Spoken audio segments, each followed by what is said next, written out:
Rayka and Shaandiin, thank you so much for taking the time to talk to me today about your new documentary, Long Line of Ladies. How are you all doing today? Pretty good. How about yourself? Fantastic. So first question for both y'all, how did y'all find out about the Taruk Tribe? So essentially it goes back a few years to a project that I worked on called Period End of Sentence, which is a film that sort of exposed the taboo around menstruation in India. And working with the PAD Project, which is a nonprofit that was behind that film and behind this project, they really wanted to sort of find stories about communities that where there was no taboo around menstruation, where people were really just celebrating girls when they would first menstruate and just throughout their lives. So basically, we went online and did a bunch of research, and of course there's a lot of native tribes that have coming of age ceremonies for young girls at that time. And we discovered the Ihuk ceremony, which is of the Taruk Tribe of Northern California. And I think it was through like a blog post that Pim Allen had, who is in the film, and she's the mother of Ati Allen, who's the subject of the film, who's going through the flower dance ceremony. Pim had written this post online about her older daughter who had gone through the Ihuk ceremony. And so we reached out to Pim via Facebook and just kind of started conversations with her. And really, once Pim expressed some interest in the project, that's kind of what set off the project. Oh, that's good to know. I didn't realize there was more tribes that had ceremonies for young girls entering a womanhood. Awesome. So next question: when you after the contact, did you have to get permission from the tribe to record and broadcast the ceremony?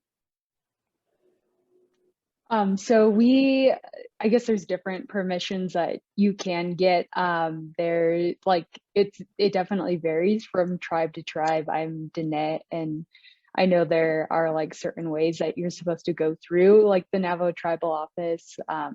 But with this case, I think it was mostly getting the approval of the family and the community. And so Pim and her, I guess, like more immediate family are real, I guess, just members of the community all throughout. And so like I think it was important that they knew what our intentions were, and that we had a lot of conversations and shared a lot of thoughts within our before like pre-production process, in order to like let them know like what we wanted to shoot. And I guess like the talk of like shooting the ceremony was always up in the air, but I think we finally like landed on like not shooting it, both like with the family and with ourselves, as an artistic decision, and like finding ways to like cover like basically just what the family is like in their day-to-day and like who they are, without having to actually shoot the ceremony. And so yeah. Awesome. That was very interesting, because many places with their traditions, they try to keep it just with their tight-knit group. So them allowing y'all to go in there and film and learn about that tradition, I thought was very interesting, especially where they hadn't done it for over 150 years, and now they restarted it again. Well, the women wanted to restart it again, that tradition. So that was really interesting to show like what happened prior and now that they want the tradition again. Yeah, and I think like just because like Pim is such an influential like member of the community, and it was also very much Ati's decision. I think they really saw the importance of making this film and of collaborating with us to tell this story. Just because I think for them it's really important, for everyone it's really important that this film can have an impact, you know, on other Indigenous people, and also for non-Indigenous viewers, like taking a look at this family, or seeing this family in this light, and just seeing all the love and the beauty and the support around these young people. Like, we hope that, you know, that could sort of, people can sort of be inspired by that to go off and find their own ways of supporting people in their community. So I know that, you know, it was something that's really important for Pim and her family and her community. You know, even though it involved a great deal of trust and sort of vulnerability on their part to be able to, you know, even share any of this in a film. But I think that's what, you know, they're really hoping to get out of the project. Very true, very true. And you had a huge impact, not only showing the scenes, but not involving the women, but the men as well, and the men participating. And one scene that it's still in my mind is where the father is talking about where he had to leave work because his daughter had communicated him that she was having her period, her first period. And as a father, my daughter just had her first period as well. So when he said he talked about it with his other coworkers, and they're like, "Oh, my you're lucky your daughter talks to you about that. You're lucky that your daughter wants you to be involved in that, because a lot of times it's very disconnected." So that was not only impactful on me, but impactful on others. So while you were shooting and throughout the ceremony and throughout the documentation, documentary, was there a specific scene from any of you that you felt that was so powerful that you were able to capture on screen? That's a great question. Shaandiin and I might have different responses here. I'm curious to hear what you think, Shaandiin. I know there was one scene that I remember we were all just like bawling, which is it's not the final scene of the film, but it's towards the end, and it's a really important scene because it's sort of a culmination of all these things that you see in the film. You know, all these people coming together. You know, like the day before Ati and her family leave for the ceremony, sort of like the final parting words, and. It's interesting because it is the day before they leave. She begins her ceremony, but it's also, there's nothing like, there's really no finality to it, because it's so much looking to like the future, you know, Ati's future and the future of all the young people that are like sitting right there and soaking all of this in.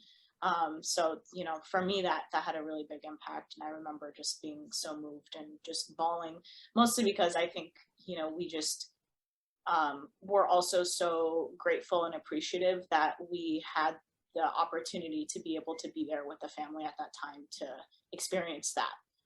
Because you know, it had a big impact on us too, and just like hearing their words, and you know, I think when you see that like sort of love and beauty on such a deep and sort of intense level, it's just infectious, and you can't help but to be moved by it and grow from it. Yeah, I think one of my favorite things to film was like, I guess when Ati's in her backyard, like practicing her dance with like all of her family there. And I think like that's such a special moment for me because it shows so much, I think, of what like isn't seen of Native people right now, which is just like a family together in their like suburban backyard, like doing the things that they love and being with each other. And I think there's something so special about that moment that I think like reflects a lot about Native people at this time, and like that there's like laughter, there's like mistakes that happen, there's like so many things that are along on this journey that a lot of people romanticize and they see like in a very stoic light, but to like be able to capture I guess like the spontaneity and like the love and the light that's there is just so awesome to me. And to be in a moment like that is just like purely what I like just see as like modern day Native people, and like how my family is, how like other people's families are, is like we're doing what we want to do to like hold on to like who we are in this day and age. And I think it's awesome to see that. Very true, very true. It's hard to, in this day and age, to keep our identity, keep our cultures going when there's so much around us that offers something different. Yet we want to stay grounded to the traditions that our families have grown upon and built with. So that's very, very powerful in that as well. So prior to for a viewer's experience, what do you guys want a viewer to experience when they watch the documentary?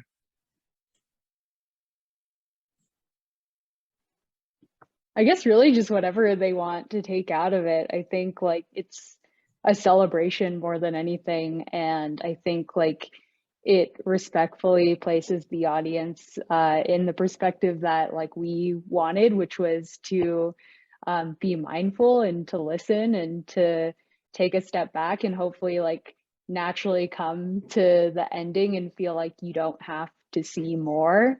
And just like realizing that like community and love and everything is like alive and well within lots of indigenous communities. And it's just like so lovely to see and witness. And I think it's just like a new thing that like I'm excited is out in the world. And I'll just add to really quickly, I know like, you know, one thing Shaandiin always said is like, we're so accustomed to like seeing everything when you're watching like documentaries especially, or like just having so much like information fed to you. And it was really interesting to like take a step back and to just like realize that you know, you don't have to do that in storytelling necessarily, and this is not the type of film where like you come to learn information about like the ihuk ceremony or how you do something. It's just about like witnessing, observing, like taking a step back, and more just like experiencing just, you know, the like support. And I just think that's really a very interesting perspective, and is just a really interesting like way to approach filmmaking. So I think like, you know, for audiences that watch, I know like a lot of times the knee-jerk reaction is like, oh man, I wish I could have seen this, and this, or oh man, you know, I wish this was more clear. And I just want people to understand that that was a choice, and that's the intention is not for you to understand everything. Very true, and just giving the brief view and the glimpse of their culture and their tradition for the ceremony, it's very eye-opening, and I thank you for that as well. And lastly, where can our fans find you all on social media to keep with updates for the documentary and for other projects you're doing?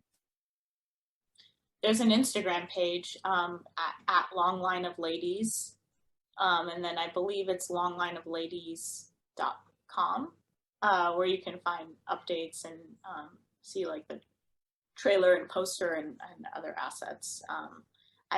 Don't follow me, I'm pretty terrible with my social media. She's got two, which is awesome. And then there's Pim's Instagram, who's the mom, and she's linked in, I think, Long Line of Ladies Insta. And I think Alme and a whole bunch of other people are linked in there.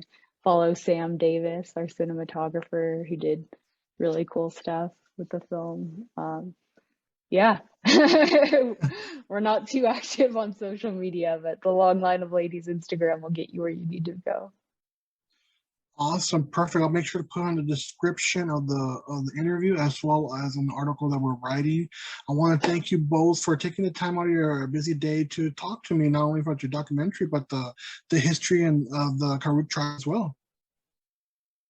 Thank you. Thanks, Vic. Thanks for taking interest in the film. We appreciate it. No problem. Thank you. This is Vic from Drop Spotlight. We'll see you at the cons.